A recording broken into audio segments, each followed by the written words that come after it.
start with yourself, your physical body. Start tuning into things, how your body feels, how it feels when it, in a room, in an environment, the location it feels like. Tune into more. Tune into, because I always say with the mindfulness, that's really helpful. So tune into your environment, see how you're feeling around certain individuals. How does your body feel? How does it respond? How does it react? I'd go with that first of all. Meditation is a great place also to start with meditation, where you're tuning into and tuning out of your physical form. So you're tuning into your body, then physically sort of, energy tuning out as well to connect to that, to see what you are picking up around you.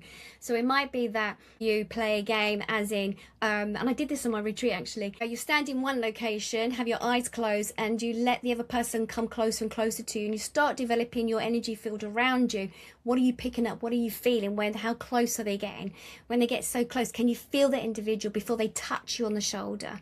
So you can start playing those little games like that. And I'm putting some more on my Instagram at the moment, little psychic tips that you can try sort of connecting with a friend, maybe sort of saying to them, or the partner that you live with, that I'm going to be thinking of you and I want you to give me an idea of what time of day was you thinking of me. So it might be that, because the energy stream, it's like when our mind interacts with us and we're thinking about somebody, it all sends out that energy called to them, so you're picking up on it. So you might get that with friends, where you go, oh, I was thinking of you, and then they showed up. So it's interesting. It's like you pick up it's like a telegram going off in your head, all these messages and stuff that you pick up on. So try doing those little tiny things, as in tuning into what's going on. Tune into who's phoning you without have a silence button on it, and sort of go, oh, whose energy am I picking up on? Is it somebody I know? You can start doing that. There's loads of little games that you can play. Just play games around it. Make it fun, childlike. It's really important to make it childlike, because as we are children, we're more in tuned in these things, rather than later on we're sort of like told not about invisible friends anymore. They don't exist. Well, they're your guides. They come in from when you're born, you're created. Your soul comes in with your invisible friends, who are your spiritual team, your guides. Children having, dreams of going flying, they're astral traveling. So if you've ever as a child remember flying in a dream, you're astral traveling. It's just that we're being told no, you're not. So play little games like that and see what comes up for you. It's really, really important.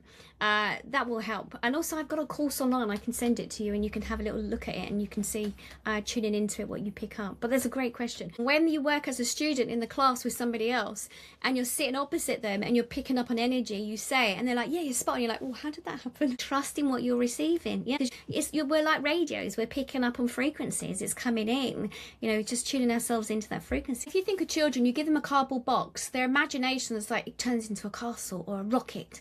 So it's like when we're adults, it's like, no, we must think of the 3D world. We've got to think about paying our bills and the mortgage and everything else, and we cut out the imagination. But when we're allowing ourselves to go into the imagination, we're allowing ourselves to be childlike, things come in a lot easier. We can use that during meditation, where you let that come in, we invite it in. So it's another way of learning.